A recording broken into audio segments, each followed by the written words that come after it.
Selamat pagi bagi kita semua, warga jemaat GKPA dan simpatisan dimanapun berada. Kita jumpa kembali pada hari ke-172, 2023. Sebelum kita memulai karya kita hari ini, kita mohon hikmat bimbingan Tuhan, kita berdoa. Damai sejahtera Allah yang melampaui segala akal, itulah kiranya yang memelihara hati dan pikiranmu dalam Kristus Yesus, Tuhan kita. Amin. Firman Tuhan yang akan menjadi bahan renungan bagi kita hari ini tertulis dalam kitab 1 Yohanes pasal 4 ayat 18. 1 Yohanes 4 ayat 18. Demikian tertulis. Di dalam kasih tidak ada ketakutan. Kasih yang sempurna melenyapkan ketakutan. Sebab ketakutan mengandung hukuman, dan siapa yang takut ia tidak sempurna di dalam kasih. There is no fear in love, but perfect love drives out fear, because fear has to do with punishment. The one who fears punishment has not been perfect in love. Amen. Yang berbahagialah mereka yang mendengar serta memelihara kebenaran firman Tuhan. Tema renungan kita pagi ini, di dalam kasih tidak ada ketakutan. Di dalam kasih tidak ada ketakutan. Pernyataan di dalam kasih tidak ada ketakutan dilatar belakangi ajaran dan pemahaman Kristen mengenai kasih Allah yang sempurna. Bagi penulis kitab ini, dia menyatakan bahwa dengan kasih yang datang dari Allah akan melawan segala bentuk ketakutan. Surat ini ditulis oleh Rasul Yohanes kepada jemaat Kristen sebagai nasihat dan pengajaran mengenai kehidupan Kristen yang sejati. Dalam konteks ayat ini, penulis membahas tentang kasih Allah yang sempurna dan pengaruhnya terhadap hidup orang percaya. Penulis mengajarkan bahwa ketakutan dan kasih adalah dua kekuatan yang saling bertentangan. Kasih yang sempurna, yaitu kasih yang berasal dari Allah, mampu melawan dan menghilangkan ketakutan. Ketakutan seringkali berakar pada hukuman, kekhawatiran, kecemasan akan masa depan, atau akibat perbuatan dosa dan kejahatan. Namun kasih Allah yang sempurna menghadirkan pembebasan dan ketakutan tersebut. Penulis meyakinkan bahwa orang yang benar-benar hidup dalam kasih Allah tidak akan dikendalikan oleh ketakutan itu. Nah, ketakutan Allah tanda ketidaksempurnaan kasih dalam diri kita.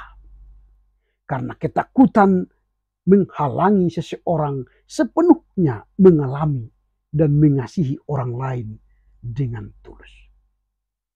Orang yang hidup dalam kasih sempurna, orang yang hidup dalam kasih yang sempurna mempercayai bahwa Allah adalah kasih itu sendiri. Dan dengan demikian tidak ada tempat bagi ketakutan dalam hidup mereka.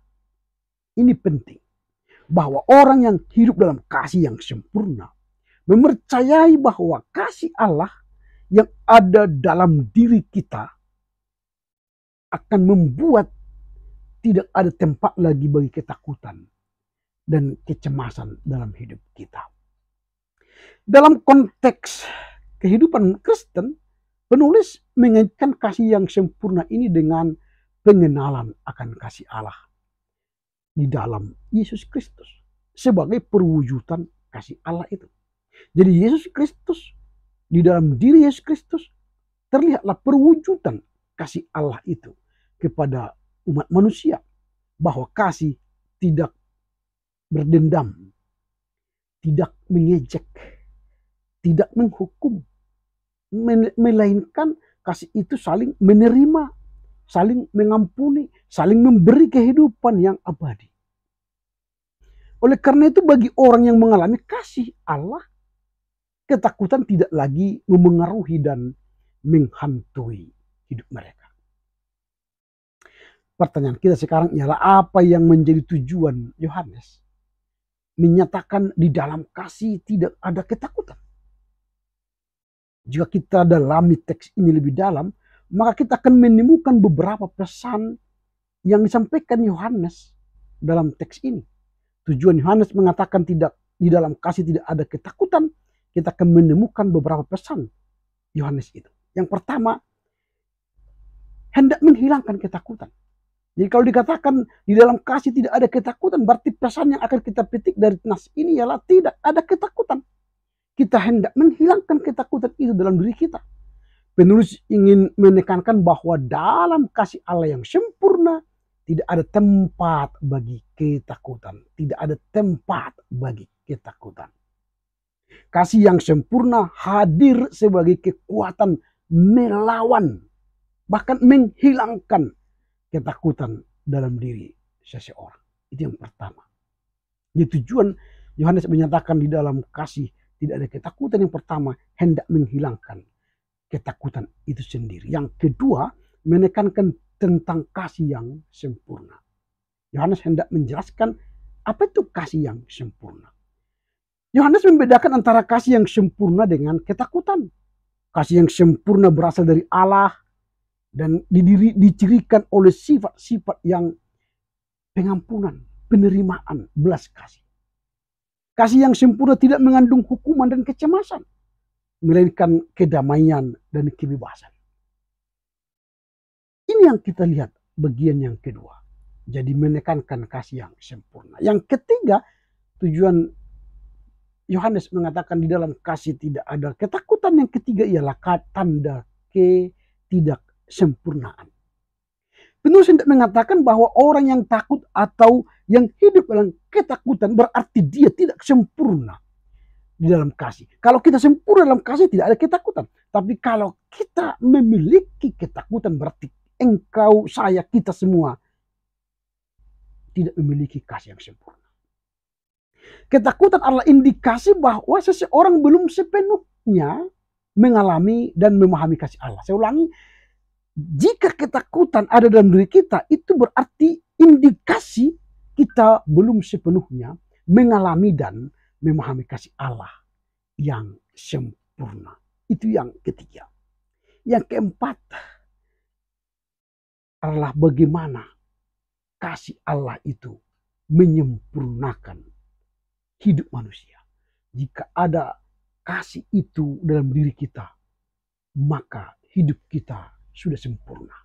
Kita kehilangan ketakutan, kecemasan, tapi kita menerima, mengampuni orang lain.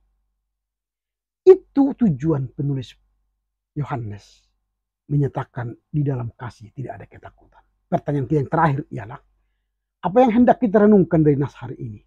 Apa yang mau kita lakukan dari nas hari ini? Yang pertama, pentingnya hidup dalam kasih. Kita harus mementingkan hidup dalam kasih. Penulis menekankan bahwa hidup dalam kasih adalah esensial bagi orang Kristen. Kalau tidak ada kasih itu bukan berarti pengikut Kristus. Tapi kalau kita hidup dalam kasih berarti kita telah berada di dalam Kristus. Kasih yang sempurna, saya katakan tadi, berasal dari Allah. Dan harus memiliki karakteristik yang melekat dalam kehidupan kita. Kasih Allah yang tidak hanya menghilangkan hubungan yang baik dengannya, tetapi juga mengaruhi hubungan kita dengan sesama. Jika kita tidak memiliki kasih, maka hubungan kita terputus dengan Tuhan, juga merusak hubungan kita sama manusia. Karenanya, nyatakan dalam dirimu, engkau memiliki kasih Tuhan. Itu yang pertama, pentingnya hidup dalam kasih. Yang kedua, kasih itu menghilangkan ketakutan.